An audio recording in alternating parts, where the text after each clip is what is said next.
Okay, continue to move on.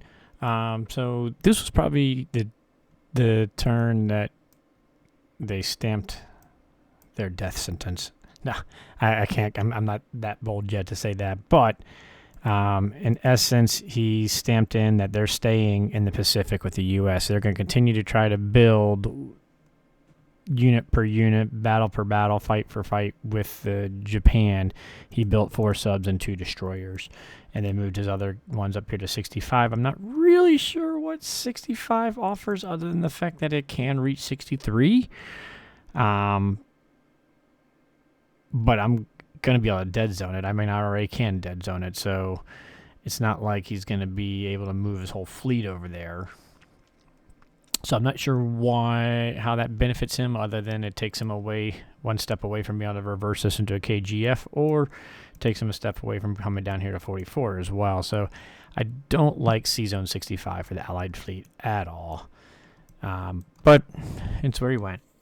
And like I said, the Pacific play is where I think I'm winning this strongly, and this is my the best thing going for me personally. The other part is the fact that he is using a number of Russians with Japan, and since he's not going to be going back into a KGF, Japan's good to just kind of trade along here and whatnot. I'm actually going to even just push units up here and let him attack these guys too, I believe. I will be pulling these 2 back, and 2 a turn up here, 3 a turn down here, and that should be enough just to trade these singles with Russia, and it'll slowly bleed them as Germany keeps just marching straight at them. So all that said and done, I do have to give up Karelia, like I said, because he does have 4 transports here, and I don't believe. I guess I should do the number crunching. I didn't try doing the crunching, so I should do that real quick here. Yeah, I would not be able to take back France and defend Berlin and stack Karelia. I could actually build there and just leave all my planes there, but instead we're going to stack West Russia instead, hopefully push him off Caucasus, and then stack Caucasus is going to be my bigger plan instead. So we're going to get our G5 stack of West Russia, but we are going to lose Karelia, Finland, Norway. So not the greatest, but also feeling pretty good because we do have some time with the Japan side of things over here. So I only need to build 13 units. That leaves me 11 infantry, artillery, and a tank that I can build. A tank to help kind of start getting back that speed component. And since I maxed out my production units 13, because I'm not going to put anything in Karelia, that's just going to get blasted and wasted. So yeah, so that's what we're going to do.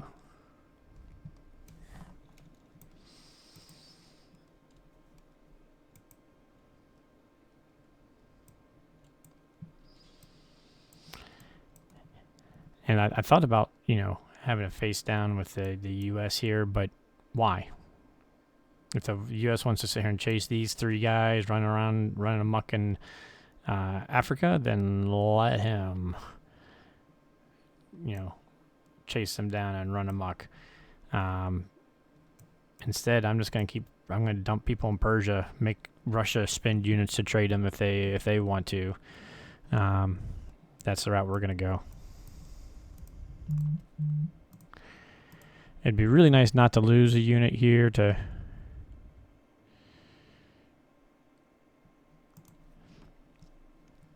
have this be a little bit more of a safe stack, but doesn't really change anything. Let's see.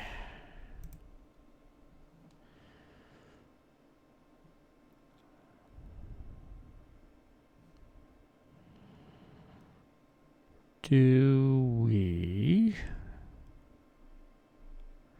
just send? I think we just send all our fighters. But I think I still need to send 3 infantry just because France is too risky not to go ahead and send them all.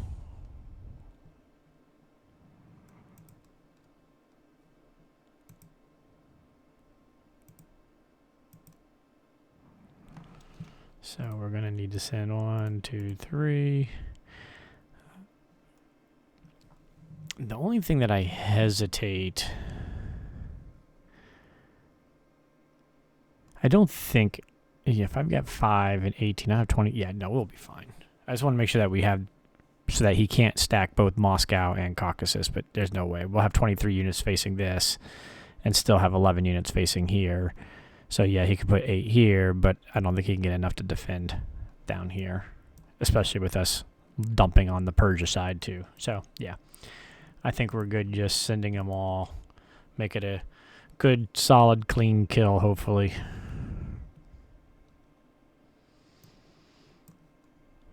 I almost forgot about these guys.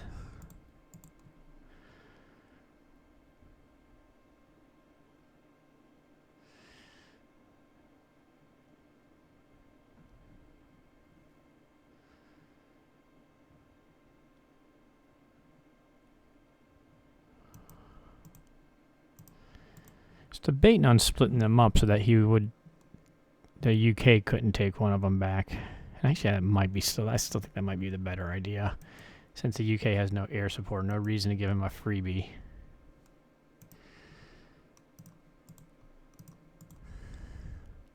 It does let him do a tank. 1, 2. Yeah, the fighter can't help him out, but it does give him that opportunity of doing a tank versus one of those if he wants.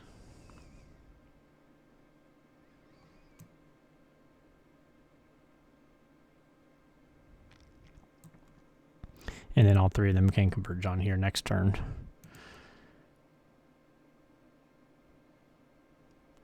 Or hide, or split up, or who knows. We'll just see what they do, what the US does.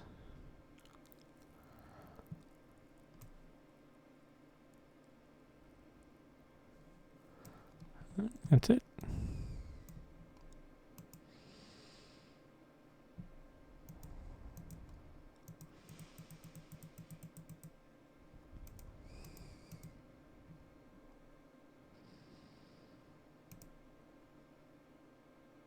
Ooh, that artillery made a difference. There we go. I appreciate that. Makes it a little bit safer.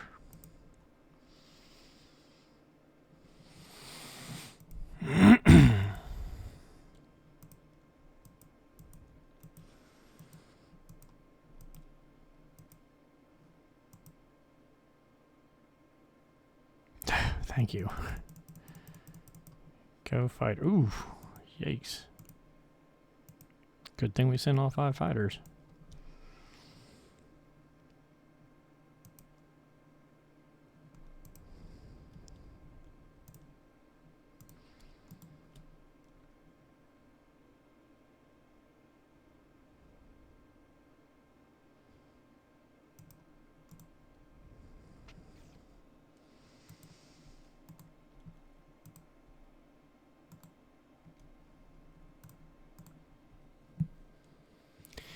So this is going to give me 18 guys to trade back with Karelia, but also 20 guys, 25 guys looking at Caucasus, 13 facing Moscow. So we should be putting some pretty good pressure while also trying to defend. But again, I assume UK is going to take all 4 of these guys, which is going to be painful, but it is what it is. We need these guys going here to help make sure we stack this next turn. I was thinking about putting them here so they could go there, but what's it matter if they go there or they go there? We still need guys down here. So that's how we're going to go about it.